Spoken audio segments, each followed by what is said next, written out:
Hi hello friends, JK solar സൊല്യൂഷൻസിൻ്റെ മറ്റൊരു പുതിയ വീഡിയോയിലേക്ക് ആർക്കും സ്വാഗതം. ഞാൻ ജിബിൻ, ഒരു ഇലക്ട്രിക്കൽ എഞ്ചിനീയറാണ്.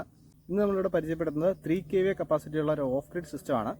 ഇപ്പോൾ എൻ്റെ ഈ ലെഫ്റ്റ് സൈഡിൽ കാണുന്നത് തന്നെ നമുക്ക് 4 ഹാഫ് കട്ട് മോണോപ്പർക്ക് ബൈഫേഷ്യൽ പാനൽസാണ് ഇവിടെ നമ്മൾ കണക്ട് ചെയ്തിരിക്കുന്നത്. 545 വാട്ട്സ് കപ്പാസിറ്റിയുള്ള ബൈഫേഷ്യൽ പാനൽസ് 4 കണക്ട് ചെയ്തിരിക്കുന്നത്. അത് 2 സ്ട്രിങ്ങുകളായിട്ട് നമ്മൾ താഴത്തേക്ക് 6 സ്ക്വയർ mm DC കേബിൾ ഉപയോഗിച്ച് കണക്ഷൻസ് താഴത്തേക്ക് കൊണ്ടുവരികയാണ്. ഈ സിസ്റ്റത്തിൽ നമ്മൾ ഒരു ലൈറ്റിംഗ് അറസ്റ്റർ പ്രൊവൈഡ് ചെയ്തിട്ടുണ്ട്. നമുക്ക് കോപ്പർ ടിപ്പ് വരുന്ന ഒരു ലൈറ്റിംഗ് അറസ്റ്ററാണ് നമ്മളിവിടെ കൊടുത്തിരിക്കുന്നത്. അതുപോലെ തന്നെ ഈ സിസ്റ്റം ഉപയോഗിച്ചുകൊണ്ട് നമ്മളൊരു 3 kVA കപ്പാസിറ്റിയുള്ള ഓഫ് ഗ്രിഡ് ഹൈബ്രിഡ് ഇൻവേർട്ടറാണ് വർക്ക് ചെയ്യുന്നത്. അതുപോലെ തന്നെ 200 ആഴ്ചയിൽ 2 സീറ്റ് ആൻഡ് സോളാർ ബാറ്ററികൾ ഉപയോഗിച്ചിട്ടുണ്ട്. നമുക്ക് ഒരു 5 യൂണിറ്റിന് മേലേക്ക് ഒരു ആവറേജ് പ്രൊഡക്ഷൻ നമ്മൾ ഈ സിസ്റ്റത്തിൽ നിന്ന് സാധ്യമാകുന്നതാണ്. ഒരു 2000 രൂപയ്ക്ക് മേലേക്ക് ബില്ല് വരുന്നവർക്ക് ബില്ലിനെ വളരെ രീതിയിൽ ലിമിറ്റ് ചെയ്യാനായിട്ട് ഈ സിസ്റ്റം ഉപയോഗിച്ച് നമുക്ക് സാധിക്കും. കൂടാതെ ഹെവി ലോഡുകൾ ഒഴികെ, അതായത് 1 HP മുകളിലുള്ള പമ്പുകളൊക്കെ ഇതിൽ കണക്ട് ചെയ്യുന്നത് കുറച്ച് റിസ്ക്കാണ്. വീട്ടിലുള്ള മറ്റ് ഒരു 80% ലോഡുകൾ നമുക്ക് ഇതിൽ കണക്ട് ചെയ്ത് ഉപയോഗിക്കാം. അതുപോലെ തന്നെ ഫുൾ ടൈം വീട്ടിൽ പവർ സപ്ലൈ ഉണ്ടാവും. സിസ്റ്റം ഇൻ്റലിജൻ്റ് ആയതുകൊണ്ട് തന്നെ ആവശ്യമുള്ള സമയത്ത് KSEBിലേക്ക് ക്യാരി ഓവർ ചെയ്യുക അല്ലെങ്കിൽ മാറുകയോ ചെയ്തോളൂ. അപ്പോൾ ഇവിടെ ഉപയോഗിച്ചിരിക്കുന്ന 545 വാട്ട്സിൻ്റെ 4 പാനലുകളാണ്. നമുക്ക് ഓൺ ആൻ ആവറേജ് ഒരു പാനലിൽ നിന്ന് 2 യൂണിറ്റാണ് ഇതിൻ്റെ ഒരു പ്രൊഡക്ഷൻ കപ്പാസിറ്റി. എങ്കിലും ഓഫ് ഗ്രിഡ് സിസ്റ്റം ആയതുകൊണ്ട് നമുക്ക് 1 യൂണിറ്റ് മുതൽ 1.5 യൂണിറ്റ് വരെയൊക്കെയാണ് പ്രതീക്ഷിക്കാൻ പറ്റുന്നത്. നല്ല വെയിലുള്ള ദിവസങ്ങളിൽ 8 യൂണിറ്റ് വരെ നമ്മൾ ഇത്തരത്തിലുള്ള സിസ്റ്റംസ് വെച്ച സ്ഥലങ്ങളിൽ ക്ലെയിം ചെയ്തിട്ടുണ്ട് അല്ലെങ്കിൽ കിട്ടിയിട്ടുണ്ട്. ഇവിടെ നമ്മൾ 2 സ്ട്രിങ്ങുകളാണ്. ഒരു സ്ട്രിങ്ങിൽ നമുക്ക് ഏകദേശം 90 വോൾട്ടിന് മുകളിൽ ഓപ്പൺ സർക്യൂട്ട് വോൾട്ട് വരും. അത്തരത്തിലുള്ള 2 സ്ട്രിങ്ങുകൾ പാരൽ ചെയ്ത് നമ്മൾ 2-in-1 കണക്ടർ ഉപയോഗിച്ച് പാരൽ ചെയ്ത് താഴത്തേക്ക് 6 സ്ക്വയർ mm DC കേബിളാണ് കൊണ്ടുപോയിരിക്കുന്നത്.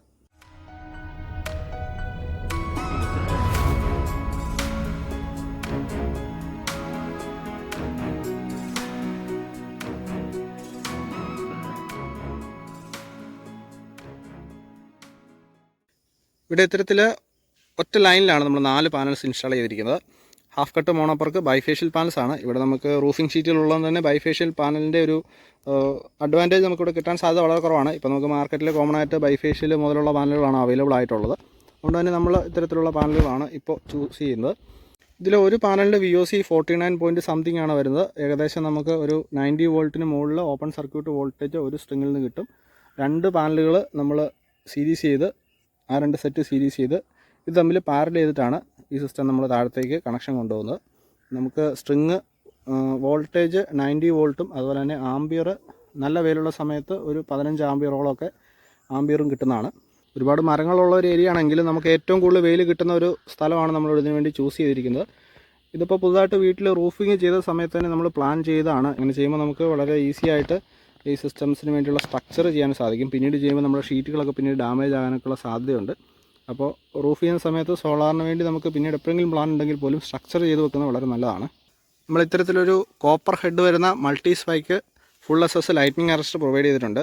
10 SWG ആണ് കോപ്പർ കണ്ടക്ടർ ഡൗൺ കണ്ടക്ടറായിട്ട് ഉപയോഗിച്ചിരിക്കുന്നത്. വീടിൻ്റെ ഏറ്റവും ഉയർന്ന ഭാഗത്താണ് നമ്മൾ lighting arrester multi spike install ചെയ്തിരിക്കുന്നത്. അതുകൊണ്ട് തന്നെ വീടിൻ്റെ ആ ഒരു ഏരിയയും കൂടെ നമുക്ക് കവർ ചെയ്ത് ലൈറ്റിങ്ങിൽ നിന്നുള്ള ബേസിക് പ്രൊട്ടക്ഷൻ ഇവിടെ കിട്ടുന്നതാണ്.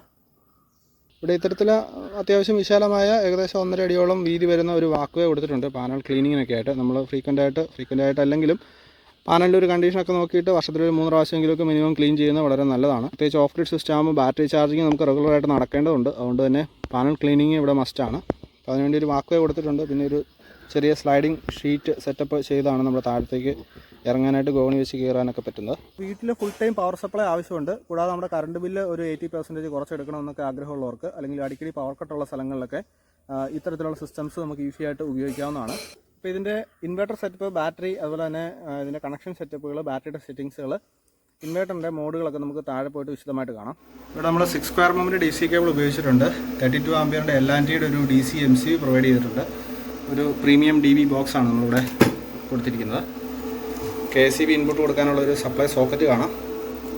അതുപോലെ ഇവിടെ നമ്മൾ ഉപയോഗിച്ചിരിക്കുന്ന inverter UTL Gamma Plus 3 kVA lithium battery compatible ആണ്. 3 kVA കപ്പാസിറ്റിയാണ്. 24 വോൾട്ടിലാണ് സിസ്റ്റം വർക്ക് ചെയ്യുന്നത്. നമുക്ക് 2200 വാട്ട്സ് വരെ സോളാർ പാനൽ കപ്പാസിറ്റി ഉണ്ട്. ഏകദേശം 545 വാട്ട്സിൻ്റെയൊക്കെ 4 പാനൽ ഇതിൽ കൊടുത്ത് ഉപയോഗിക്കാവുന്നതാണ്. 106 വോൾട്ടാണ് ഇതിൻ്റെ VOC സപ്പോർട്ട് ചെയ്യുന്നത്. അതുകൊണ്ട് തന്നെ ലേറ്റസ്റ്റ് ടോപ്പ് കോൺ പാനൽസുകൾ 2 തന്നെ സീരീസ് ചെയ്ത് കൊടുക്കാം. വലിയ കൂളിംഗ്, വെന്റിലേഷൻ ഹോളുകളൊക്കെ കൊടുത്തിരിക്കുന്നത് കാണാം. ഡെയിലി 5 മുതൽ 8 യൂണിറ്റ് വരെ പ്രൊഡക്ഷൻ കപ്പാസിറ്റി ഉള്ളൊരു സിസ്റ്റമാണ് നമ്മളിപ്പോൾ ഇവിടെ നിലവിൽ ചെയ്തിരിക്കുന്നത്. ഇത് ഫുള്ളി പാക്കഡ് ആയിട്ടുള്ളൊരു സിസ്റ്റമാണ്. അതായത് ഈ സിസ്റ്റത്തിൻ്റെ മാക്സിമം പാനൽ കപ്പാസിറ്റി നമ്മളിവിടെ കൊടുത്തിട്ടുണ്ട്, കണക്ട് ചെയ്തിട്ടുണ്ട്. 2160 വാട്ട്സ്, 2180 വാട്ട്സൊക്കെയാണ് ഒരു കമ്പനി പറയുന്നതെങ്കിലും നമുക്ക് ഇതിൻ്റെ ഓപ്പൺ സർക്യൂട്ട് വോൾട്ടേജ് കവിഞ്ഞു പോകാത്ത രീതിയിൽ 2300 വാട്ട്സ് വരെയൊക്കെ പാനൽ കണക്ട് ചെയ്യാം. നമുക്ക് 9 ആംപിയർ വരെ കറണ്ട് സപ്പോർട്ട് ചെയ്യുന്ന അല്ലെ ഔട്ട്പുട്ട് കറണ്ട് സപ്പോർട്ട് ചെയ്യുന്ന ഒരു മോഡലാണ്. അതുകൊണ്ട് തന്നെ വലിയധികം ഹെഡില്ലാത്ത 1 HP പമ്പുകൾ വരെ നമുക്ക് ഈ സിസ്റ്റത്തിൽ വർക്ക് ചെയ്ത് ഉപയോഗിക്കാം. വീട്ടിലെ ഒരു 90% ലോഡുകളും ഈ സിസ്റ്റത്തിൽ ഉപയോഗിക്കാൻ പറ്റുമെന്നുള്ളതാണ്. ഇവിടെ നമ്മൾ ഉപയോഗിച്ചിരിക്കുന്ന ഈസ്റ്റ്മാൻ ബ്രാൻഡിങ്ങിൽ വരുന്ന 200 AHൻ്റെ 5 വർഷം റീപ്ലേസ്മെൻറ്റ് വാറണ്ടിയുള്ള C10 സോളാർ ബാറ്ററികളാണ്. ഈസ്റ്റ്മാൻ സോളാർ ബാറ്ററീസ് നമ്മുടെ പല വർക്കുകളിലൂടെ ഒരുപാട് പരിചയപ്പെടുത്തിയിട്ടുള്ളതാണ്. നമുക്കൊരു എബോ ആവറേജ് ക്വാളിറ്റിയിൽ ഓൺ സൈറ്റ് സർവീസ് സപ്പോർട്ടൊക്കെ തരുന്ന ഒരു ബ്രാൻഡാണ് ഈസ്റ്റ്മാൻ ബാറ്ററീസ്. 200 AHൻ്റെ 2 ബാറ്ററികളാണ് ഇവിടെ ഉപയോഗിക്കുന്നത്. നമുക്ക് ഏകദേശം 3-3.5 യൂണിറ്റോളമൊക്കെ ഇതിൽ സ്റ്റോർ ചെയ്ത് വെക്കാൻ സാധിക്കും. ബാറ്ററിയുടെ ഫ്രഷ് കണ്ടീഷനിൽ ബാറ്ററി പഴകുന്നതനുസരിച്ച് ബാറ്ററിയുടെ സ്റ്റോറേജ് കപ്പാസിറ്റി കുറഞ്ഞുകൊണ്ടിരിക്കും. ലെഡ് ആസിഡ് ബാറ്ററികൾ ആയതുകൊണ്ട് തന്നെ നമ്മൾ ബാറ്ററി വാട്ടർ ലെവൽ കറക്റ്റായിട്ട് നോക്കണം. വർഷത്തിലൊന്നെങ്കിലും ആദ്യത്തെ 2 വർഷത്തേക്ക് അങ്ങനെ നോക്കിയാൽ മതിയാവും. പിന്നീട് ഒരു 6 മാസം കൂടുമ്പം തന്നെ ബാറ്ററി വാട്ടർ നമ്മൾ ചെക്ക് ചെയ്യേണ്ടതായിട്ടുണ്ട്. ഇവിടെ നമ്മൾ ഉപയോഗിച്ചിരിക്കുന്ന ഇൻവെർട്ടറിൽ ലിഥിയം അതുപോലെ തന്നെ ട്യൂബുലാർ സെലക്ട് ചെയ്യാൻ ഓപ്ഷനുള്ള പുതിയ മോഡലാണ്. ഇത് നമുക്ക് ലിഥിയം ബാറ്ററി കൊടുത്ത് ഉപയോഗിക്കാവുന്നതാണ്. അതുപോലെ ലെഡ് ആസിഡ് നമുക്ക് ഓപ്ഷനുണ്ട്. അതുപോലെ തന്നെ ഇവിടെ ഗ്രിഡ് ചാർജിങ് നമുക്ക് മാനുവലി ഡിസേബിൾ ചെയ്യാം. ബൂസ്റ്റ് ചാർജിങ് ഓണാക്കാം. IT മോഡ് ഇനേബിൾ ചെയ്യാനുള്ള ഓപ്ഷനുണ്ട്. പിന്നെ നമ്മൾ മുൻപ് നമ്മുടെ വീഡിയോകളോട് പരിചയപ്പെടുത്തിയിട്ടുള്ള PCU ഹൈബ്രിഡ് സ്മാർട്ട് മോഡുകൾ 3 വർക്കിംഗ് മോഡുകൾ ഇതിലുണ്ട്. അതുപോലെ തന്നെ നമുക്ക് സോളാർ പാനലിൽ നിന്നുള്ള വോൾട്ടേജ്, കറണ്ട്, എത്ര യൂണിറ്റ് കിട്ടി, ബാറ്ററി വോൾട്ട്, ഇതെല്ലാം നമുക്ക് ഈ വലിയൊരു ഡിസ്പ്ലേയിലൂടെ കൃത്യമായിട്ട് അറിയാൻ സാധിക്കുന്നതാണ്. പിന്നെ ഡിസ്പ്ലേ ബാക്ക്ഗ്രൗണ്ട് കളറുകൾ പല ഇൻഡിക്കേഷൻസ് ഉണ്ട്. അതൊക്കെ നമുക്ക് ഇൻവെർട്ടറിൻ്റെ മുകളിൽ തന്നെ കറക്റ്റായിട്ട് കൊടുത്തിട്ടുണ്ട്. അത് നമുക്ക് മനസ്സിലാക്കാം. ഡിസ്പ്ലേ ബാക്ക് കളർ വെച്ചുകൊണ്ട് ഏത് സ്റ്റാറ്റസിലാണ് ഇൻവെർട്ടർ നിലവിൽ വർക്ക് ചെയ്യുന്നുള്ളത്. ഇതിൻ്റെ ബാക്ക് സൈഡിലോട്ട് വന്നു കഴിഞ്ഞാൽ നമുക്ക് 20 ആംപിയറിൻ്റെ ഒരു AC MCB കൊടുത്തിട്ടുണ്ട്. പിന്നെ ഔട്ട്പുട്ട് ഒരു 16 ആംപിയർ സോക്കറ്റ് ഔട്ടാണ് വരുന്നത്. 25 സ്ക്വയർ മമ്മിൻ്റെ ബാറ്ററി കണക്ഷൻ കോഡ് കൊടുത്തിട്ടുണ്ട്. 2 കൂളിംഗ് ഫാനുകൾ പ്രൊവൈഡ് ചെയ്തിട്ടുണ്ട്. അത് നമുക്ക് ചാർജ് കൺട്രോൾ ചെയ്യാം. MPPTക്കും അതുപോലെ ഇൻവെർട്ടർ ബോർഡ് സെപ്പറേറ്റ് കൂളിംഗ് ഫാനുകൾ കൊടുത്തിട്ടുണ്ട്. അതിൻ്റെ നെയിം സ്പെക്ക് ഡാറ്റ ഷീറ്റിലോട്ട് വന്നു കഴിഞ്ഞാൽ 106 വോൾട്ട് VOC സപ്പോർട്ട് ചെയ്യും. സോളാറിൻ്റെ 2 ഹെവി കണക്റ്റേഴ്സ്, അതായത് പോസിറ്റീവ് നെഗറ്റീവ് കണക്ട് ചെയ്യാനുള്ള കണക്റ്റേഴ്സ് കൊടുത്തിട്ടുണ്ട്. പിന്നെ നമുക്ക് സോളാർ പാനലിൻ്റെ റിവേഴ്സ് പൊളാരിറ്റി സെൻസർ അല്ലെങ്കിൽ അതിനുള്ള LED ഉണ്ട്. നമ്മളത് തിരിച്ച് കണക്ട് ചെയ്താലും ഇത് കത്തിപ്പോകുന്നില്ല.